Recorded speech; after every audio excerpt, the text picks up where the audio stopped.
Hi friends, இன்றைக்கி June 18ஆம் தேதி செவ்வாய்க்கிழமை. இன்னிலேருந்து நம்ம வீடியோஸில் சில சேஞ்சஸ் கொண்டு வந்திருக்கேன். என்னன்னு சொல்லிட்டு பார்த்தீங்கன்னா, 1 இல்லை 2 இல்லை 3 சீரியலோட ப்ரிவ்யூவை வந்து ஒரே வீடியோவாக உங்களுக்கு வந்து கொடுக்க போகிறேன். ஏன்னு சொல்லிட்டு பார்த்தீங்கன்னா, யூடியூப்பில் நிறைய வந்து கண்டிஷன்ஸ் எல்லாம் மாற்றிட்டே இருக்காங்க இல்லையா? அதனால் வந்துட்டு நம்ம தனித்தனியாக வீடியோ போடலாமா இல்லையான்னு கூட தெரியல. ஸோ அதனால் வந்து 3 சீரியலோட வீடியோ நான் உங்களுக்கு ஒரே வீடியோவாக ப்ரெசென்ட் பண்ணுறேன். முடிஞ்ச வரைக்கும் உங்களுக்கு எல்லா சீரியலும் கொடுக்கணுன்னு தான் நான் ட்ரை பண்ணுறேன். பட் அது வந்து கொஞ்சம் சிரமமாக இருக்குது. கொஞ்சம் டைம் கொடுங்க. ஸோ அதனால் வந்துட்டு எவ்வளோ சீரியல்ஸ் முடியுமோ அவ்வளோ சீரியல்ஸ் வந்து உங்களுக்கு நான் வந்து ப்ரெசென்ட் பண்ணுறேன். அதுக்காக ரொம்ப லாங் வீடியோவாகவும் இருக்காது, கொஞ்சம் ஷார்ட்டாகவே கொடுக்குறதுக்கு பார்க்குறேன். இப்போ வாங்க ஃபஸ்ட்டு பாக்யலட்சுமி சீரியலோட ப்ரிவ்யூ வந்து பார்த்துடலாம். இப்போ வந்து பாக்யாவும் பழனியும் வந்து காரில் வந்து வந்துட்டுருக்காங்க இல்லையா? பாக்யா வந்து பழனிசாமி கூட பேசணுன்றதுக்காகவே வந்து கூட்டிகிட்டு வராங்க. அவங்க மனசில் இருக்கிறத தெளிவுபடுத்தணும் அப்படின்றதுக்காகவே கூட்டிகிட்டு வந்துட்டுருக்காங்க. இப்போ வந்து பாக்யா வந்து பழனிகிட்ட வந்து சொல்கிறாங்க, சார் என்னை பற்றி உங்களுக்கு நல்லா தெரியும் இல்லையா? என்னோடய ஃபேமிலி எல்லாரை பற்றியும் உங்களுக்கு தெரியும்ல. எனக்கு வந்து ஃபேமிலி தான் ரொம்ப ரொம்ப முக்கியம். என்னோடய மாமனார் மாமியார் என் பசங்க இவங்கள கவனிக்கிறது மட்டும்தான் எனக்கு வந்து ரொம்ப ரொம்ப முக்கியம். அதை விட எல்லாத்த விட முக்கியமானது என்னோடய பிஸ்னஸ்ஸு. எனக்கு வந்து ஒரு நாளைக்கு காலையில் எழுந்திரிச்சு டிஃபன் செஞ்சு மத்தியானம் சாப்பாடு செஞ்சு அப்புறம் என்ன முடியாத அளவு பிளாக் காஃபி போட்டு என்னோடய வாழ்க்கை வந்து பாதி வாழ்க்கை வந்து ஓடி போச்சு. இப்போ எனக்குன்னு ஒரு அடியை எடுத்து வச்சு நான் அதில் வந்து முன்னேறி போயிட்டுருக்கேன். இப்போ வந்து என்னால் வேறு எதை பற்றியுமே யோசிக்க முடியாது. உங்களுக்கு புரியுதா? வேறு எதை பற்றியுமே யோசிக்க முடியாது. எனக்கு என் ஃபேமிலியும் பிஸ்னஸ் மட்டும்தான் முக்கியம். நீங்கள் சொல்லுங்கள் சார், என்னன்னு சொல்லிட்டு பார்த்தீங்கன்னா, இப்போ வந்து எனக்கு வந்து ஃப்ரெண்டாக பழகிற ஒருத்தவங்க அவங்க இல்லை, அவங்க ஃபேமிலி வந்து என்னை வந்து கல்யாணம் பண்ணிக்கணும் அப்படின்ற மாதிரி கேட்டால் நான் என்ன சார் பதில் சொல்கிறது அப்படின்ற மாதிரி வந்து கேட்டுடுறாங்க. உடனே பழனிசாமி வந்து நினச்சிக்கிறாங்க, பாக்யா மேடத்துக்கிட்ட வேறு யாரோ கேட்டிருப்பாங்க போல இருக்கு, நம்மள இல்லாமல் வேறு யாரோ வந்து கேட்டிருப்பாங்க போல இருக்குன்ற மாதிரி நினச்சிட்டு உடனே வந்துட்டு சொல்லுங்கள் சார், நான் வந்து எப்படி இப்போ வந்து வேற ஒரு கல்யாணத்தை பற்றி யோசிக்க முடியும்? ஏன் ஒரு பொண்ணு வந்து தனியாக இருக்கவே முடியாதா அப்படின்ற மாதிரி வந்து கேட்குறாங்க. உடனே இருக்கலாம் மேடம், இருக்கலாம், ஆனால் வந்து ஒருத்தருக்கு ஒருத்தர் துணையாக இருக்கணுன்றதில் தப்பில்லையே அப்படின்ற மாதிரி பழனிசாமி வந்து சொல்கிறாங்க. நான் வந்து பொதுவாக வந்து கேட்கவே இல்லை சார், நான் என்னை மட்டும் குறிப்பிட்டு தான் கேட்குறேன். ஏன் நான் தனியாக வந்து இருக்கக்கூடாதா? என்னோட ஃபேமிலி என்னோட பிஸ்னஸ் தான் முக்கியம் அப்படின்ற மாதிரி இருக்கக்கூடாதா? எனக்கு தான் எல்லாருமே இருக்காங்களே சார். ஒரு நல்ல நண்பராக, ஒரு நல்ல என்னை புரிஞ்சுக்கிட்ட ஒரு நண்பராக, ஒரு எனக்கு சப்போர்ட்டிவாக இருக்கிற நண்பராக நீங்கள் இருக்கீங்க. அது மட்டும் இல்லாமல் என்னோடய ஃபேமிலி இருக்குது, எனக்கு வந்து நல்லதே நினைக்கிற நிறைய பேர் எனக்காக வந்து இருக்காங்க. அப்படி இருக்கும்போது நான் ஏன் மற்ற உறவை பற்றி யோசிக்கணும்? வேறு ஒரு ரிலேஷன்ஷிப்குள்ளே போகணும்னு நான் ஏன் யோசிக்கணும் சொல்லுங்கள் அப்படின்ற மாதிரி வந்து கேட்குறாங்க. உடனே பழனிசாமிக்கு வந்து அது சுருக்குன்னு ஆயிடுது. கரெக்டு தான் மேடம், நீங்கள் சொல்கிறது வந்து ரொம்ப ரொம்ப கரெக்டு தான். வந்து நீங்கள் நினைக்கிற விஷயமும் கரெக்டு தான் அப்படின்ற மாதிரி வந்து சொல்கிறாங்க. கரெக்டு தானே சார், நான் நினைக்கிறதுல எந்த தப்பும் இல்லையே. அப்போ எனக்குன்னு இன்னொரு உறவு வேணும்னு நான் எதுக்கு நினைக்கணும்? எனக்கு என்னோடய லைஃப் இதே எனக்கு வந்து பிடிச்சிருக்கு. எனக்குன்னு ஒரு குறிக்கோள் இருக்குது, அதை நோக்கி நான் முன்னேறிட்டே இருக்கேன். எனக்கு உறுதுணையாக நீங்கள் எல்லோரும் இருக்கும்போது வேறு எதை பற்றியும் நான் யோசிக்க தேவையில்லையே அப்படின்ற மாதிரி வந்து பாக்யா வந்து அழுத்தம் திருத்தமாக கேட்குறாங்க. பழனிசாமியும் ஆமாம் மேடம், நீங்கள் நினைக்கிறது கரெக்டு தான் அப்படின்ற மாதிரி வந்து பழனிசாமியுமே வந்து யோசிக்க ஆரம்பிச்சிடுறாரு. இப்போ எல்லாமே தெளிவாயிடுச்சு மேடம், எல்லாமே கரெக்டு தான் அப்படின்ற மாதிரி வந்து பழனிசாமி வந்து மனசுக்குள்ளாரையே வந்து நினச்சிக்கிறாங்க. உன்னை பாக்யாவும் நினச்சிக்கிறாங்க. அவங்க அக்கா கேட்ட மாதிரி என்னோ சார் மனசில் இல்லை, அது வரைக்கும் ரொம்ப சந்தோஷம் அப்படின்ற மாதிரி வந்து பாக்யாவுமே நினச்சிக்கிறாங்க. இப்போ தெளிவாக வந்து பாக்யா வந்து சொல்லிட்டாங்க, என்னோடய பிஸ்னஸ் என்னோடய ஃபேமிலி இவங்க தான் முக்கியம். உங்களை ஒரு நல்ல ஃப்ரெண்டாக மட்டும்தான் பார்க்குறேன்றதை அழுத்தம் திருத்தமாக அந்த நல்ல நண்பர்ன்றதை 2-3 தடவை பாக்யா சொல்கிறாங்க. அதுலேயே பழனிசாமி வந்து பிடிச்சிக்கிறாங்க. இந்த மாதிரி வந்து அவங்க நண்பராக மட்டும்தான் பார்க்குறாங்கன்றதை அவர் புரிஞ்சுக்கிறாரு. அதுக்கப்புறம் வந்து பார்த்திங்கன்னா, இங்கே வந்து பாக்யா வந்து இணையாட்ட வந்து பேசணும் அப்படின்னு சொல்லிட்டு வீட்டில் வந்து உட்காடுறாங்க டைனிங் டேபிளில். காலேஜில் என்ன நடந்தது அப்படின்னு கேட்கும்போது பெருசாக ஒன்றும் நடக்கலாமா அப்படின்ற மாதிரி சொல்கிறாங்க. அப்படி எது நடக்காமல் எப்படி இருந்திருக்கும், ஏதாவது நடந்திருக்கும் அப்படிங்கும்போது அன்றைக்கி காலேஜில் நடந்ததெல்லாம் வந்து இனியா வந்து சொல்கிறாங்க. அப்புறம் நீ வந்து விமலை பார்த்தியா அப்படின்னதும் எந்த விமல் அப்படின்றாங்க இனியா. உடனே பாக்யா சொல்கிறாங்க, பழனிசாமியோட அக்கா பையன், அவனை எங்கேயாவது நீ வெளியில் எங்கேயாவது பார்த்தியா அப்படின்னதும் யாரும்மா உனக்கு சொன்னா அப்படின்ற மாதிரி சொன்னாங்க. உங்கள் டேடி தான் அப்படின்னு சொல்கிறாங்க. ஓ, அப்போ நீயும் டேடியும் பேசிக்கிறீங்களா அப்படின்றாங்க. இப்போ அது ரொம்ப முக்கியமான விஷயமா, நீ வந்து விமலை எங்கேயாவது வெளியில் பார்த்தியா சொல்லு அப்படின்னதும் ஆமாம்மா பார்த்தேன் அப்படின்னதும் அப்புறம் நீ ஏன் அதை என்கிட்ட சொல்லலை அப்படின்ற மாதிரி பாக்யா வந்து கேட்குறாங்க. அம்மா அது ஒரு பெரிய கதைமா, அன்றைக்கி வந்து டேடி வந்து ஸ்டேஷ்னரி வாங்குறதுக்காக என்னை கூட்டிகிட்டு போனார்ல, அப்போ வந்து ஒரு கெஃபேக்கு வந்து சாப்பிட போனோம். அந்த கெஃபே வந்து பழனி அங்கிள் வீட்டுக்கு பக்கத்தில் இருக்கிற கெஃபே. அங்கே எதேச்சியாக விமல் வந்து வந்திருந்தான். அப்போ வந்து அவன் என்கிட்ட பேசினான். அப்போ வந்து யார் இது அப்படின்னு டேடி கேட்கும்போது, ஏற்கனவே பழனி அங்கிள் வீட்டில் யாரையுமே வந்து டேடிக்கு பிடிக்காது இல்லையா, அதனால் ஃப்ரெண்டுன்னு சொல்லி வச்சேன். உடனே வந்து இப்போ பர்த்டே பார்ட்டிக்கும் விமல் வர்றது எனக்கு தெரியாது, நீ பழனி அங்கிளை இன்வைட் பண்ணிருப்ப போல், கூடவே விமலும் வந்தான். இப்போ வந்து டேடிக்கு வந்து அவங்க அக்கா பையன் தெரிஞ்சதும் அவர் என்னை கண்ணாபின்னான்னு திட்டி விட்டார். அன்றைக்கே வந்து விமல் அந்த கெஃபேல சாப்பிட கூட விடலை, அவ்வளோ திட்டி அங்கேருந்து அனுப்பிட்டாரு. இதுதாம்மா நடந்துச்சு அப்படின்றதும், அவ்வளோதானே அப்படின்னதும், ஆமாம்மா அப்படின்னு சொல்லி சொல்கிறாங்க. அவன் ஜஸ்ட் எனக்கு ஒரு ஃப்ரெண்டு தான் சரியா அப்படின்ற மாதிரி வந்து சொல்கிறாங்க. வேறு எதுவும் நான் பயப்படுற மாதிரி இல்லையே அப்படின்றாங்க பாக்யா. அதெல்லாம் ஒன்றும் கிடையாது, நீ என்ன கேட்குறேன்னு எனக்கு புரியுது, அவன் எப்போவுமே எனக்கு ஒரு நல்ல ஃப்ரெண்டு தான், அவ்வளோதான், நீ ஒன்றும் பயப்படாத அப்படின்ற மாதிரி இனியா வந்து அவங்களும் தெளிவுபடுத்திடுறாங்க பாக்யாவுக்கு. அடுத்தது வந்து பார்த்திங்கன்னா, இங்கே ராதிகா வந்து ஸ்கேனுக்கு போகிறதுக்காக வந்து சொல்லிகிட்ருக்காங்க. உடனே கமலா வந்து ராதிகாவை கட்டாயப்படுத்துகிறாங்க. கோபிக்கு இப்பயே கால் பண்ணி எத்தனை மணிக்கு வராருன்னு கேளு, ஏன்னா நீ உன்கிட்ட வரேன்னு சொல்லிட்டு அப்புறம் அவங்க அம்மா வந்து எதுக்கு நீ எல்லாம் கூட போகிற அப்படின்னதும் வரல அப்படின்ற மாதிரி முடிவெடுத்திருப்பாரு. அவங்க அம்மா என்னென்ன பேசினாங்கன்னு உனக்கு எப்படி தெரியும் அப்படின்ற மாதிரி இந்த பிரச்சனையை தூண்டி விடுறதுலேயே இருக்காங்க அந்த கமலா. அப்புறம் வந்து ராதிகா வந்து கால் பண்ணி கேட்கவும், நான் வரேன், அது எப்படி நான் இல்லாமல் நீ ஸ்கேனுக்கு போவ அப்படின்ற மாதிரி கோபியுமே வந்து சொல்லிடுறாங்க. அப்போ பார்த்தீங்கன்னா வந்து எங்கே போகிற அப்படின்ற மாதிரி ஈஸ்வரி வந்து கேட்டு கிச்சனுக்கு போகிறாங்க. இந்த மாதிரி ஸ்கேனுக்கு போகிறேன் அப்படின்ற மாதிரி சொன்னது, ஓஹோ அப்படியா அப்படின்ற மாதிரி சொல்லிட்டு போயிடுறாங்க. உடனே வந்து ஈஸ்வரி கிச்சனில் தண்ணி குடிக்க போகிறாங்க. பின்னாடியே இந்த கமலா வந்து போகிறாங்க, வேணும்னே அவங்கள வந்து வம்பு கிழிக்கிறதுக்கு. உடனே வந்து தள்ளுங்க அப்படின்றாங்க. ஏன் இவ்வளோ நேரம் சும்மா தானே இருந்தேன், இப்போ நான் தண்ணி குடிக்கும் போது தான் உனக்கு தண்ணி கூட குடிக்க தோணுமா அப்படின்ற மாதிரி ஈஸ்வரி வந்து கேட்குறாங்க. சும்மா இருக்கும் போதெல்லாம் தோணாது, எப்போ தாகமாக இருக்கோ அப்போ தானே தண்ணி குடிக்க முடியும் அப்படின்ற மாதிரி வந்து சொல்கிறாங்க. நீ வேணும்னே வம்பு பேசுறதுக்குன்னு என்கிட்ட வந்திருக்க அப்படின்ற மாதிரி ஈஸ்வரி வந்து சொல்கிறாங்க. ஆமாம், வம்பு பேசுகிறாங்க, உங்களுக்கு வந்து பொறாமையாக இருக்குல்ல, என்னடா நம்ம குழந்தைய பெற்றுக்கூடாதுன்னு சொன்னோமே, இவங்க ஸ்கேனுக்கெலாம் போகிறாங்கன்னு உங்களுக்கு பொறாமையாக இருக்குல்ல அப்படின்ற மாதிரி வந்து சொல்கிறாங்க இந்த கமலா. உடனே வந்து தோப்பார், இப்போ வரைக்குமே வந்து கோபிக்கும் சரி ராதிகாவுக்கும் சரி அந்த குழந்தை பிறந்தா என்னென்ன பிரச்சனை வரும்னே தெரியல, ஏன் அவங்களுக்குள்ளாரையே பிரச்சனை வர்றதுக்கெலாம் வாய்ப்பு இருக்குது, நான் சொல்லி பார்த்தேன் அவங்க வந்து கேட்கல, அதுக்கப்புறம் அவங்க இஷ்டம்னு சொல்லிவிட்டு நான் வந்து விட்டுட்டேன், நீ ஏன் தேவையில்லாமல் வந்து என்கிட்ட பிரச்சனை பண்ணிகிட்ருக்க, உங்ககிட்ட பேசலாம் பிடிக்கல அப்படின்ற மாதிரி சொல்லிவிட்டு ஈஸ்வரி வந்து வந்துடுறாங்க. அதுக்கப்புறம் ராதிகா வந்து வாட்டர் பாட்டிலில் தண்ணி ஃபில் பண்ணுறதுக்காக அவங்க கிச்சனுக்கு போகிறாங்க. ஃபில் பண்ணிவிட்டு வெளியில் வரும்போது வந்து பார்த்திங்கன்னா இவங்க கேட்குறாங்க, கோபியம்மா ஸ்கேனுக்கு வரோம் அப்படின்னது. ஆமாம், அவர் இல்லாமல் எப்படி போக முடியும் அப்படின்ற மாதிரி ராதிகா வந்து பதில் சொல்லிவிட்டு திரும்பி இந்த பக்கம் வராங்க. அப்போ வந்து இங்கே கீழே வந்து ஒரு ஃப்ளவர் வாஷ் வந்து கீழே விழுந்திருக்கு. அது மேலே கால் ராதிகா வைக்கவும் அவங்க ஸ்லிப் ஆகி கீழே விழுந்துடுறாங்க. பின்னாடியே வந்து ஈஸ்வரி இருக்கிறதுனால வந்து பார்த்திங்கன்னா ஈஸ்வரி வந்து எழுந்துட்டு ஐயோ ராதிகா அப்படின்ற மாதிரி வந்து சொல்கிறாங்க. உன்னை கமலா அந்த மையோ எல்லாரும் வந்துடுறாங்க. ராதிகா வந்து கதறி அழ ஆரம்பிச்சிடுறாங்க, வயிறு வலிக்குது அப்படின்னு சொல்லிட்டு. ஈஸ்வரிக்கும் ஒன்றுமே புரியல. இப்போது ராதிகா பின்னாடி ஈஸ்வரி இருந்ததுனால அந்த பழி வந்து ஈஸ்வரி மேலே விழுறதுக்கான வாய்ப்புகள் இருக்குது. அந்த மாதிரி தான் ப்ரமோலையும் வந்து காட்டினாங்க. கமலா வந்து கோபிக்கும் கால் பண்ணுறாங்க. கோபியும் வந்துட்டு ராதிகா வந்து இப்போ ஹாஸ்பிட்டல் கூட்டிகிட்டு போகிறாங்க. ஈஸ்வரி வந்து குழந்தைக்கும் ராதிகாவுக்கும் எதுவும் ஆகக்கூடாதுன்னு அவங்க நல்லது தான் வேண்டிகிட்டு இருக்காங்க. இதோட இன்னைக்கு வந்து எபிசோடை வந்து முடிச்சிருக்காங்க. ஸோ இனி அடுத்து என்ன நடக்க போகுதுன்றதை வெயிட் பண்ணி பார்த்து தெரிஞ்சுக்கலாம். அடுத்தது நம்ம பார்க்க போகிற சீரியல் வந்து சிறகடிக்க ஆசை. இப்போ பார்த்திங்கன்னா விஜயா வந்து டான்ஸ் ஸ்கூல் வந்து தொடங்கிட்டாங்க. விளக்கேற்றி ஆரம்பித்து வச்சது பார்த்திங்கன்னா ஸ்ருதியோட அம்மா சுதா. இப்போ வந்து பார்த்திங்கன்னா அவங்க சொல்கிறாங்க, சம்மந்தி நீங்கள் டான்ஸ் ஆடி நான் பார்த்ததே இல்லை, இவ்வளோ வயசுலேயும் உங்களுடைய கலை ஆர்வத்தை பார்க்கும்போது எனக்கு வந்து ரொம்ப ரொம்ப சந்தோஷமாக இருக்குது அப்படின்னதும், சம்மந்தி இப்போயே ஆடி காட்டுறேன்னு சொல்லிட்டு ஒரு டான்ஸை போடுறாங்க நம்ம விஜயா. ஆனால் சும்மா சொல்லக்கூடாது, உண்மையிலேயே ரொம்ப க்யூட்டாக அழகாக ஆடுறாங்க.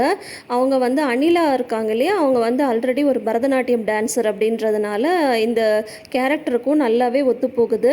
அவங்க டான்ஸ் ஆடி முடிச்சதும் எல்லாரும் கை தட்டுறாங்க. முத்து வந்து அவங்க அம்மாவை அவ்வளோ ஒரு பெருமையாக பார்க்குறாரு. அதை பார்த்ததுமே வந்து பார்த்திங்கன்னா எல்லாரும் கை தட்டுறதை பார்த்துட்டு விஜயாவுக்கு வந்து அவ்வளோ ஒரு ஆனந்தமாக இருக்குது. ஆனால் அதுக்கப்புறம் தாங்க கூத்தே இருக்குது. இப்போ டான்ஸ் ஸ்கூல் வந்து ஆரம்பிச்சாச்சு இல்லையா, யாராவது ஸ்டூடெண்ட்ஸ் வருவாங்க ஜாயின் பண்ணுறதுக்குன்னு விஜயா வந்து அந்த பரதநாட்டியம் சொல்லி தர்றதுக்கு அந்த மாதிரி ட்ரெஸ்ஸு சாரீ வந்து அந்த மாதிரி கட்டிட்டு வெயிட் பண்ணிகிட்டே இருக்காங்க. பார்வதி டீலாம் போட்டுக்கணும் வந்து கொடுக்குறாங்க. என்ன பார்வதி இது, யாருமே வந்து சேர்றதுக்கு வரவே இல்லையே, இன்னைக்கு நாள் ஒரு 10 பிள்ளைங்களாவது வந்து ஜாயின் பண்ணணும்னு பார்த்தேன் அப்படின்னதும் உடனே வந்துட்டு பார்வதி சொல்கிறாங்க, இரு உடனே உனக்கு எல்லாமே நடக்குமா, வெயிட் பண்ண வருவாங்க அப்படின்ற மாதிரி வந்து சொல்கிறாங்க.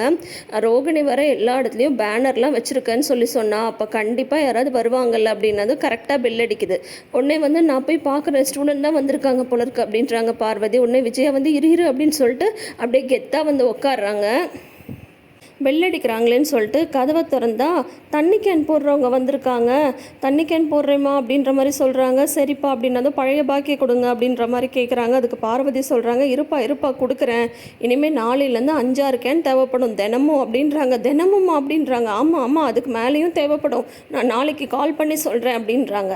அடுத்தது ஒருத்தர் வந்து பெல் அடிக்கிறாங்க. மறுபடியும் விஜயா வந்து ஆர்வமாக உட்காடுறாங்க. யாருன்னு பார்த்தா மளிகை சாமான்காரங்க. பார்வதி வந்து மளிகை சாமானுக்கு ஆர்டர் கொடுத்துருக்காங்க போல இருக்கு. அவங்க வந்து சாமானை வந்து டெலிவரி பண்ணிட்டு போகிறாங்க. வெறுத்து போயிடுறாங்க விஜயா. அடுத்தது வந்து பார்த்திங்கன்னா ஈபிலேருந்து வந்திருக்காங்க. அவங்க வந்து ஃபஸ்ட்டு கேட்கும் போதே இந்த பேனர்லாம் வச்சுருக்கீங்க, இங்கே டான்ஸ் சொல்லி தரீங்களா, யார் ஓனரு யார் டீச்சரு அப்படின்ற மாதிரிலாம் வந்து கேட்குறாங்க. உடனே விஜயாவும் வந்து நான் தான் டீச்சர், ஒரு 40-50 பிள்ளைங்க வந்து டான்ஸ் கற்றுக்க போகுது, ஆஹா ஓஹோ அப்படின்னு சொல்லிட்டு விஜயா வந்து அளந்து விடுறாங்க. ஆனால் அதுவே அவங்களுக்கு வந்து ஆப்பாக வந்து முடிஞ்சிடுது. ஏன்னு பார்த்தீங்கன்னா ஒரு நேம் போர்டு வச்சு நம்ம ஏதாவது அந்த இடத்துல தொழில் செய்கிறோம் அப்படின்ற மாதிரி இருந்தால் அது வந்து கமர்ஷியல் அப்படின்ற மாதிரி ஆகிடுது இல்லையா. உடனே வந்து கமர்ஷியல் கரண்ட் வந்து எடுக்க ஆரம்பிச்சிடுவாங்க. அப்போது ஒரு யூனிட்டுக்கு 3 ரூபாயிலேருந்து 4 ரூபா வரைக்குமே நம்மளுக்கு வந்து அதிகமாக வரும் கரண்ட் பில்லு. உடனே அவங்க என்ன சொல்லிட்டு போயிடுறாங்க, சரிம்மா நேம் போர்டெலாம் வச்சுருக்கீங்க, அதோ இந்த ஃபார்மை வந்து ஃபில் பண்ணி நாளைக்கு கொண்டு வந்து ஆஃபீஸில் கொடுங்க, அடுத்த மாதத்துலேருந்து உங்களுக்கு கமர்ஷியல் கரண்ட் அப்படின்ற மாதிரி சொல்லிட்டு போயிடுறாங்க. பதறி போயிடுறாங்க பார்வதி. விஜயா உன் வாய் வச்சுட்டு சும்மாவே இருக்க மாட்டியா, ஏன் இந்த மாதிரிலாம் சொன்ன, இப்போ பாரு எனக்கு தான் கரண்ட் பில் அதிகமாக வரப்போகுது அப்படின்னதும், விடு பார்வதி இதுக்கெல்லாம் கவலைப்படாத, எப்படியும் நம்மகிட்ட வந்து 40-50 பசங்க படிக்க போகுதுங்க, அப்படி இருக்கும்போது இந்த கரண்ட் பில்லாம் ஒரு மேட்ரா, நான் கட்டுறேன் கரண்ட் பில் அப்படின்ற மாதிரி விஜயா சொல்கிறாங்க. ஆனால் இந்த ஹால் பத்தாது போல இருக்கே, நம்ம வேணால் மொட்டை மாடியிலையும் வந்துட்டு இது போட்டுக்கலாமா, டென்ட் மாதிரி போட்டுக்கலாமா, டான்ஸ் சொல்லித்தர அப்படின்ற மாதிரிலாம் பிளான் பண்ணிட்டு இருக்காங்க. அதுக்கப்புறம் வந்து பார்த்திங்கன்னா மறுபடியும் வந்து பெல் அடிக்குது. உடனே வந்து பார்வதி வந்து சொல்லிடுறாங்க, இரு மறுபடியும் வேறு யார் வந்திருக்காங்க தெரில, கவர்மெண்ட் ஆஃபீஸர்ஸ், நீ வாய் வச்சுட்டு சும்மா இல்லாமல் எதையாவது சொல்லி வைக்க போகிற, நானே போய் பதில் சொல்கிறேன் அப்படின்னு போய் பார்த்தா ஒரு ஸ்டூடெண்ட் தான், ஒரு பெண் குழந்தை வந்து அவங்க அப்பாவை கூட்டிகிட்டு வந்திருக்கு. அவருமே வந்து இங்கே யாருமா டான்ஸ் சொல்லித்தராங்க, எவ்வளோமா ஃபீஸு அப்படின்ற மாதிரிலாம் வந்து கேட்குறாங்க. உடனே இந்த பார்வதி வந்து இல்லைங்க இது யாரோ நேம் போர்டை மாற்றி வச்சுட்டு போயிருக்காங்க, இங்கெல்லாம் யாரும் டான்ஸ் சொல்லித்தரல அப்படின்ற மாதிரி சொல்கிறாங்க. உடனே விஜயா வந்து வந்துடுறாங்க. அப்போ அப்படின்னா இங்கே டான்ஸ் சொல்லித்தரலையா, நான் டான்ஸ் கற்றுக்கணும் அப்படின்ற மாதிரி அந்த பாப்பா வந்து சொல்லுது. உடனே வந்துட்டு அதாம்மா இங்கே சொல்லித்தரலையாமா, நம்ம போகலாம் அப்படின்ற மாதிரி அவர் வந்து சொன்னது. இருங்க நான் தாங்க டான்ஸ் டீச்சர், நான் தாங்க சொல்லித்தரேன் அப்படின்ற மாதிரி விஜயா வந்து சொல்கிறாங்க. என்னம்மா இவங்க இல்லைன்றாங்க, நீங்கள் ஆமான்றீங்க, மாற்றி பேசுகிறீங்க, ஆரம்பமே குளறுபடியாக இருக்கே, இந்த இடமே வேணாம், வா பாப்பா நான் உனக்கு ஒரு நல்ல இடத்துல வந்து டான்ஸ் சொல்லித்தரேன் அப்படின்ற மாதிரி வந்து அவங்க அப்பா கூட்டிகிட்டு போயிடுறாங்க. உடனே விஜயாவுக்கு வந்து கடுப்பாயிடுது, என்ன பார்வதி இப்படி பண்ணி வச்சுருக்க அப்படின்ற மாதிரி சொல்லிட்டு இருக்காங்க. ஒரே சோகமே உருவாக இருக்காங்க விஜயா. ஆக மொத்தம் வந்து ஒரு ஸ்டூடெண்ட் கூட இன்றைக்கி வந்து ஜாயின் பண்ணல. இப்போ அடுத்தது பார்த்திங்கன்னா வீட்லேயும் வந்து சோகமாக இருக்காங்க. என்னாச்சு, ஏன் இப்படி கப்பல் கவுந்த மாதிரி உட்காந்துட்ருக்க, உனக்கு எல்லாத்துலேயும் அவசரம் தான், நாளே வந்து உனக்கு ஸ்டூடெண்ட்ஸ் சேர்ந்துடுவாங்களா, அதான் வந்து நீ ஏதோ விளம்பரம்லாம் கொடுத்துருக்க அப்படின்ற மாதிரி சொன்னல, அதனால் வந்து பொறுமையாக இரு அப்படின்ற மாதிரி அண்ணாமலை வந்து விஜயாட்ட சொல்லிட்டு இருக்காங்க. ஆனாலுமே விஜயாவுக்கு வந்து மனசே ஒப்பலை. எல்லாம் இவ வந்து ஆரம்பித்து வச்சது தான் வந்து சரியில்லை, என்னமோ சொன்னீங்க இவ தான் விளக்கேற்றி வச்சான்னு சொல்லிட்டு இவ விளக்கேற்றி வச்சு தான் விளங்காமல் போச்சு, எனக்கு சாப்பாடு வேணாம் ஒன்று வேணான்னு திட்டிட்டு போயிடுறாங்க விஜயா. உன்னை மீனாக்கு வந்து ரொம்ப அப்படியே கஷ்டமாக போயிடுது. அப்புறம் முத்து வந்து சொல்கிறாரு, விடு அம்மாவை பற்றி உனக்கு தெரிஞ்சது தானே அப்படின்ற மாதிரி முத்துவுமே சொல்கிறாரு. உடனே மீனா வந்து சொல்கிறாங்க, அத்தையை பற்றி எனக்கு தெரியாதாங்க, அவங்க ஒரு ஸ்டூடெண்ட் கூட வரல அப்படின்ற விரக்தியில் வந்து பேசிகிட்ருக்காங்க, ஆனால் பாவம் அவங்க வந்து சாப்பிடாமலே போயிட்டாங்க, மாமா அவங்கள சாப்பிட சொல்லுங்கள் மாமா அப்படின்றாங்க. விடுமா அவள் பேசினதெல்லாம் நீ எதுவும் மனசில் எடுத்துக்காத, நீ போய் சாப்பாடு எடுத்து வை, நான் அவளை கூட்டிகிட்டு வரேன் அப்படின்னு அண்ணாமலை வந்து சொல்கிறாங்க. உடனே முத்து வந்து சொல்கிறாரு, அம்மாவோட கவலையை தீர்க்கணுன்னா அதுக்கு ஒரே ஒரு வழி தான் இருக்குது, அதுக்கு நீ தான் ஒத்துழைக்கும் அப்படின்னதும் நான் என்னங்க பண்ண முடியும் அப்படின்ற மாதிரி வந்து சொல்கிறாங்க மீனா. அடுத்த நாள் வந்து பார்த்திங்கன்னா விடிஞ்சிடுது. பார்த்தா கையில் வந்து பூப்பழத்தட்டோட முத்துவும் மீனாவும் வாசலில் நிற்கிறாங்க, பெல் அடிக்கிறாங்க. உடனே வந்து இன்றைக்கி யாராவது கண்டிப்பாக ஸ்டூடெண்ட்ஸ் தான் வந்திருப்பாங்கன்னு ஆர்வமாக வந்து கதவை திறக்கிறாங்க. பார்வதியும் விஜயாவும் பார்த்தா முத்துவும் மீனாவும் கையில் பூப்பழத்தட்டோட நின்றுட்டுருக்காங்க. மீனா வந்து ஸ்டூடெண்ட்டாக ஜாயின் பண்ணுறதுக்காக வந்திருக்காங்க. அப்புறம் நாளை அப்படின்னு காட்டும்போது மீனாவும் விஜயாவும் சேர்ந்து டான்ஸ் ஆடுறாங்க. அப்போது விஜயாவுக்கு வந்து கழுத்து வந்து சுலுக்கிக்கிச்சு. இந்த ஒரு காமெடியான ப்ரமோவோட சிறகடிக்க ஆசை வந்து முடிச்சிருக்காங்க. ஸோ தொடர்ந்து வீடியோஸ்க்கு நம்ம சேனலை சப்ஸ்கிரைப் பண்ணி வச்சுக்கோங்க. இப்போ அடுத்தது நம்ம பார்க்க போகிற சீரியல் என்னன்னு சொல்லிட்டு பார்த்தீங்கன்னா பாண்டியன் ஸ்டோர்ஸ் சீசன் 2. இப்போ பார்த்தீங்கன்னா தங்கமயில் வந்து கடைக்கே சாப்பாடு எடுத்துகிட்டு போய் பாண்டியன்ட்ட நல்ல பேர் வாங்கிட்டாங்க. ஆனால் இங்கே வீட்டில் கோமதி வந்து என்ன நினச்சிட்ருக்காங்கன்னா, கண்டிப்பாக வீட்டுக்கு வந்து அவர் திட்ட தான் போகிறாரு. ஏன்னா வீட்டுக்கு வந்தால் சாப்பிட்டு ஒரு 15 நிமிஷம் இந்த மாதிரி படுத்து எந்திரிச்சிட்டு போவார் அப்படின்ற மாதிரி கோமதி வந்து நினச்சிட்ருக்காங்க. அதே சமயம் பார்த்தீங்கன்னா ராஜி வந்து டியூஷன் எடுக்க பசங்க எல்லாத்தையும் ரெடி பண்ணிட்டாங்க இல்லையா. இப்போதைக்கு வந்து 3 பசங்களை வந்து கூட்டிகிட்டு வராரு பழனி. அவங்க அம்மாட்டெல்லாம் வந்து உங்கள் பசங்க வந்து நல்ல மார்க் எடுக்க நான் கேரண்டி அப்படின்ற மாதிரியெல்லாம் வந்து ராஜி வந்து சொல்லியிருக்காங்க. அதுக்கப்புறம் அது மட்டும் இல்லாமல் எங்கள் அக்கா என்னை விட பயங்கரமாக படிச்சிருக்காங்க, அவங்களும் சேர்ந்து தான் எடுக்க போகிறாங்க அப்படின்ற மாதிரி மயிலையும் கோத்து விட்டுடுறாங்க ராஜி. மயிலுக்கு ஒரே பயமாயிடுது. ஐயோ என்னடா இது, நம்மளை வேற கோத்து விட்டாலே அப்படின்ற மாதிரி பயந்துட்டே இருக்காங்க. நம்மள ஏதாவது டியூஷன் எடுக்க சொல்லிட்டா என்னடா பண்ணுறது அப்படின்ற மாதிரி நினச்சிட்டு இருக்கும் போதே கரெக்டாக ராஜி வந்து சாமியெல்லாம் கும்பிட்டுட்டு அதுக்கப்புறம் வந்து கோமதி வந்து சொல்கிறாங்க, மாமாட்ட வந்து இந்த விஷயத்த முதல்ல சொல்லிடு அப்படின்னதும், கண்டிப்பாக சொல்லிடுறத, நீங்கள் ஒன்றும் பயப்படாதீங்க, பசங்களுக்கு பாடம் சொல்லி கொடுக்குற விஷயம் தானே, கண்டிப்பாக மாமா எதுவும் சொல்ல மாட்டாங்க அப்படின்ற மாதிரி சொல்லிட்டு டியூஷன் எடுக்கிறதுக்காக வாசலில் வந்து உட்காடுறாங்க. டியூஷன் பசங்களும் வந்துடுதுங்க. உடனே தங்கமயில் வந்து யதார்த்தமாக வெளியில் வர்றாங்க. ஐயையோ இவ டியூஷன் எடுக்கவே ஆரம்பிச்சிட்டாளா, நம்மளை ஏதாவது வந்து கோத்து விட்டுற போகிறான்னு சொல்லிட்டு இருக்கும்போதே கரெக்டாக ராஜி வந்து சொல்கிறாங்க, அக்கா அந்த பையனுக்கு வந்து இங்கிலீஷ் போயமில் டவுட் இருக்கா, நீங்கள் கொஞ்சம் சொல்லி தரீங்களா அப்படின்ற மாதிரி வந்து கேட்குறாங்க. நானா தோ ஒரு நிமிஷம் அப்படின்னு சொல்லிட்டு இருக்கும்போதே, ஐயோ அம்மா கால் பண்ணுறாங்களே, நான் போய் பேசிட்டு வந்துடவா அப்படின்ற மாதிரி கேட்குறாங்க. காலே வரல அப்படின்றாங்க ராஜி. இல்லை மொபைல் வந்து சைலண்ட்டில் இருக்குது, அதனால தான் நான் வந்துடுறேன் அப்படின்னு சொல்லிட்டு எஸ்கேப் ஆகி உள்ளே வந்துடுறாங்க. உள்ளே வந்துட்டு அவங்க அம்மாட்ட வந்து இந்த மாதிரி விஷயத்தை வந்து சொல்கிறாங்க. இந்த மாதிரி ராஜி வந்து டியூஷன் எடுக்கிறா, அதில் வர என்னையும் வேற சேர்ந்து எடுக்க சொல்லி சொல்கிறாம்மா, நான் அப்பயே சொன்னேன்ல பெரிய படிப்பு படித்த மாதிரிலாம் சொல்ல வேணான்னு சொல்லிட்டு, ஆனால் வந்து நீ தான் வந்து நான் எம்ஏ படிச்சிருக்கேன் அப்படின்ற மாதிரி வந்து சொல்லிட்ட அப்படின்ற மாதிரி சொல்கிறாங்க.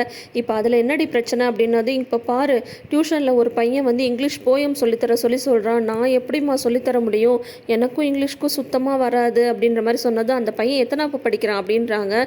அவன் வந்து 9வது படிக்கிறான், எனக்கு எப்படி தெரியும் அப்படின்னது. அதுக்கு ஏன் நீ தான் 12வது வரைக்கும் படிச்சிருக்கல, ஏதாவது சொல்லிக் கொடுக்க வேண்டியதானே அப்படின்றாங்க. ஐயோ நான் படித்ததே வேறு, இங்கே இருக்கிறதே வேறம்மா, அவன் என்னென்னவோ டவுட் கேட்குறாம்மா, எனக்கு பயமாக இருக்குமா, போச்சு நான் மாட்ட போகிறேன் அப்படின்ற மாதிரி சொல்கிறாங்க. சரி ஏதாவது ஒன்று வந்து சொல்லிட்டு இருக்காத சரியா அப்படின்ற மாதிரி சொல்கிறாங்க. மாமாவுக்கு வேறு இந்த விஷயம் தெரியாது, தெரிஞ்சால் அவர் வேறு என்ன சொல்ல போகிறாரு தெரில அப்படின்ற மாதிரி மயில் சொன்னதும், ஆஹா இந்த விஷயத்தை தானடி நீ முதல்ல என்கிட்ட சொல்லியிருக்கணும், அப்போ வந்து உங்கள் மாமனாருக்கு வந்து இந்த மாதிரி டியூஷன் எடுக்கிறது தெரியாதா அப்படின்னதும், தெரியாது அப்படின்றாங்க. முதல்ல நீ வந்து ஃபோன் அடித்து சொல்லு அப்படின்றாங்க. ஏம்மா அதான் ராஜியே சொல்கிறேன்னு சொல்லியிருக்கால அப்படின்ற மாதிரி சொல்கிறாங்க. ராஜி சொல்கிறதுக்கு முன்னாடி நீ சொல்லு, இந்த மாதிரி வாசலில் வச்சு டியூஷன் எடுத்தால் குடும்ப கௌரவம் என்ன ஆகுறதுன்னு சொல்லு, எங்கள் வீட்டிலலாம் கேட்டால் நான் என்ன பதில் சொல்கிறதுன்னு சொல்லு, இன்றைக்கே அந்த டியூஷனுக்கு வந்து ஒரு மூடு விழா நடத்திட்டு புரியுதா அப்படின்றாங்க. என்னம்மா இப்படி தப்பு மேலே தப்பு பண்ணிகிட்டே இருக்கோமா, எத்தனை நாள் தான்மா இப்படியே வந்து அட்ஜஸ்ட் பண்ணி ஓட்டுறது அப்படின்ற மாதிரி மயில் வந்து கேட்குறாங்க. அதுக்கு பாக்யம் வந்து தத்துவம் வேறு சொல்கிறாங்க. அதாவது ஒரு கட்டடம் கட்டும்போது ஈரமாக இருக்கிற வரைக்கும் தான் அது கீழே விடிஞ்சு விழுதுருமான்னு நம்ம பயப்படணும், அது நல்லா காஞ்சிருச்சுன்னா நல்லா செட் ஆகிடும், அதுக்கப்புறம் நம்ம எதுக்கும் பயப்படவே தேவையில்லை. அதே மாதிரி தான் முதல்ல நீ அந்த குடும்பத்தில் வந்து நல்லா ஸ்ட்ராங்காக நீ வந்து உட்காந்துட்டேன்னு வையேன், நீ எதுக்குமே பயப்பட தேவையில்லை, அதுதான் உன் மாமனாரோட ஃபுல் சப்போர்ட் உனக்கு இருக்கே, அப்புறம் என்ன அப்படின்ற மாதிரி வந்து பாவம் அந்த பிள்ளை ராஜி வந்து டியூஷன் எடுத்து கதிருக்கு ஹெல்ப் பண்ணணும்னு நினைக்குது. அதை கெடுக்கிறதுக்கு இந்த பாக்யம் வந்து அவங்க சுயநலத்துக்காக வந்து பிளான் போட்டுட்டாங்க. இதுக்கிடையில் மீனாவும் செந்திலும் வந்து சென்னை போயிருக்காங்க இல்லையா. மீனா வந்து நான் ட்ரைனிங் சீக்கிரம் முடிச்சுட்டு வரேன், அதுக்கப்புறம் நம்ம எங்கேயாவது போகலாம் அப்படின்ற மாதிரி சொன்னதும், நானும் போய் அப்பா சொன்ன வேலையெல்லாம் முடிச்சுட்டு வரேன் அப்படின்னு செந்தில் போகிறாரு. ஆனால் அங்கேயே லேட் ஆகிடுது. மீனா வந்து ட்ரைனிங்கையும் முடிச்சுட்டு வந்துடுறாங்க. வந்ததுக்கப்புறமும் இன்னும் இவரை காணோம் அப்படின்னு சொல்லிட்டு பார்த்துட்ருக்காங்க. பார்த்தா வந்து செந்திலுக்கு இன்னும் வேலை முடியல. மீனா வந்து ஃபோன் பண்ணுறாங்க, அதை வந்துடுற ஒரு 1/4 மணி நேரத்துலன்னு சொல்லிட்டு, சரி அப்பாட்டையே பர்மிஷன் கேட்போம் அப்படின்ற மாதிரி ஃபோன் அடித்து கேட்குறாங்க. அதெல்லாம் நான் சொன்ன இடத்துல பணம் வசூல் பண்ணாமல் நீ ஊருக்கு வரக்கூடாது அப்படின்ற மாதிரி பாண்டியன் வந்து வழக்கம் போல் கண்டிஷன் வந்து போட்டுறாரு. செந்தில் வந்து வேறு வழி இல்லாமல் அதுக்காக வெயிட் பண்ணிட்டு இருக்காங்க. இங்கே மீனா வந்து வெயிட் பண்ணி சலிச்சு போய் அதுக்கப்புறம் வந்து பார்த்தீங்கன்னா சரின்னு சொல்லிட்டு கோமதி கால் பண்ணலாம் அப்படின்னு சொல்லிட்டு கோமதிக்கு வந்து கால் பண்ணுறாங்க. உடனே கோமதி வந்து பயங்கர குஷி ஆயிடுறாங்க. நீ இல்லாமல் எனக்கு போர் அடிக்குது மீனா, சீக்கிரம் வந்துடு அப்படின்ற மாதிரிலாம் சொல்கிறாங்க. அதுக்கப்புறம் வீட்டில் நடந்த கதையெல்லாம் சொல்கிறாங்க. இந்த மாதிரி வந்து டிஃபன் பாக்ஸில் வந்து சாப்பாடெல்லாம் எடுத்துகிட்டு அவள் வந்து கடைக்கு போயிட்டா, வரும்போது காலியாக தான் வந்தது, உங்கள் மாமா எதுவும் சொல்ல போல சரி முதல் நாளில் எதுவும் சொல்லாமல் இருந்திருப்பாரு. ஆனால் கண்டிப்பாக வீட்டுக்கு வந்ததும் இனிமேல் வீட்டுக்கு வந்தே சாப்பிட்றம்மா அப்படின்னு தான் சொல்ல போகிறார். நீ வேணா பாரு அப்படின்ற மாதிரி கோமதி வந்து ரொம்ப நம்பிக்கையாக சொல்லிட்டு இருக்காங்க. ஐயோ இந்த ஃபன்னெல்லாம் நடக்கும்போது நான் வீட்டில் இல்லாமல் போயிட்டேனே அப்படின்ற மாதிரி மீனா வந்து சொல்லிட்டு இருக்காங்க. ராஜியும் மீனாவும் வந்து எப்போவுமே க்ளோஸாக இருப்பாங்க இல்லையா, அதை தான் அவங்களும் சொல்லிட்டு இருக்காங்க. நான் கூட டியூஷன் எடுக்க ஆரம்பிச்சிட்டேங்க்கா அப்படின்ற மாதிரிலாம் ராஜி வந்து சொல்லிட்டு இருக்காங்க. நீங்கள் ஒன்றும் கவலைப்படாதீங்க அத்தை, எல்லாமே நீங்கள் நினைக்கிற மாதிரியே நடக்கும். ஆனால் இருந்தாலும் உங்கள் மூத்த மருமக ரொம்ப ஓவராக தான் பண்ணிகிட்ருக்கு அப்படின்ற மாதிரி மீனாவுமே வந்து சொல்கிறாங்க. இருக்கட்டும் இருக்கட்டும், இன்றைக்கி பாரு வந்ததும் அவர் எனக்கு தான் சப்போர்ட் பண்ணுவார் அப்படின்ற மாதிரி கோமதி வந்து ரொம்ப நம்பிக்கையாக இருக்காங்க. பாண்டி வந்து கடையிலேருந்து வந்ததும் கோமதி இந்த பையப்புடி அப்படின்னு சொல்லிட்டு அந்த பேகை வந்து கொடுப்பாரு இல்லையா, டக்குன்னு கோமதி வாங்குறதுக்கு முன்னாடி மயில் வாங்கிடுறாங்க. உடனே கோமதிக்கு வந்து செம டென்ஷன் ஆகிடுது. இருந்தாலும் இதெல்லாம் ரொம்ப ஓவர் தான். அவங்க ஒய்ஃப் கிட்ட அவர் வந்து பை கொடுக்குறாரு, இவங்க எதுக்கு குறுக்க வந்து வாங்கணும். இந்த மயில் பண்ணுறது கொஞ்சம் ஓவர் தான், கொஞ்சம் இல்லை பயங்கர ஓவராக தான் போயிட்டுருக்கு. ஏன்னா ஐடியா கொடுக்குறது அவங்க அம்மா சொல்லவா வேணும். அவங்க அம்மா வந்து 16 அடி பாய்ஞ்சா இது வந்து 32 அடி பாய்ஞ்சிட்ருக்காங்க தங்கமயில். ஸோ இந்த மாதிரி வந்து போயிட்டுருக்கு. இப்போ என்ன நடக்க போகுதுன்னு தெரில. இப்போ ராஜி டியூஷன் எடுக்கிற விஷயத்த வந்து பாண்டியன்ட்ட வந்து போட்டு கொடுக்க போகிறாங்க தங்கமயில். ஆனால் கண்டிப்பாக பாண்டியன் வந்து குழந்தைங்களோட படிப்பு சம்மந்தப்பட்ட விஷயன்றதுனால கண்டிப்பாக ராஜிக்கு சப்போர்ட் பண்ணுவாங்க அப்படின்ற மாதிரி தான் நான் நினைக்கிறேன். நீங்கள் என்ன நினைக்கிறீங்கன்றதை மறக்காமல் கமெண்ட் செக்ஷனில் சொல்லுங்கள். இன்றைக்கி ஒரே வீடியோவில் நம்ம 3 சீரியலுக்கு வந்து ப்ரிவ்யூ சொல்லியிருக்கோம். இந்த மாதிரி வீடியோ போடுறது உங்களுக்கு பிடிச்சிருக்கான்றதையும் மறக்காமல் கமெண்ட் செக்ஷனில் சொல்லுங்கள். தொடர்ந்து நம்ம வீடியோஸ்க்கு உங்களோட சப்போர்ட்டை வந்து கொடுத்துட்ருங்க. நம்ம சேனலை நீங்கள் இன்னும் சப்ஸ்கிரைப் பண்ணாமல் வீடியோஸ் பார்க்குறீங்கன்ற மாதிரி இருந்தால் இப்போயே சப்ஸ்கிரைப் பண்ணிக்கோங்க. பக்கத்தில் இருக்கிற நோட்டிஃபிகேஷன் பெல் ஐக்கானில் ஆல் சிம்பிள் கிளிக் பண்ணிக்கோங்க. கூடவே இந்த ப்ரிவ்யூ பற்றின உங்களோட கருத்துக்களை மறக்காமல் ஷேர் பண்ணுங்கள். தேங்க்யூ.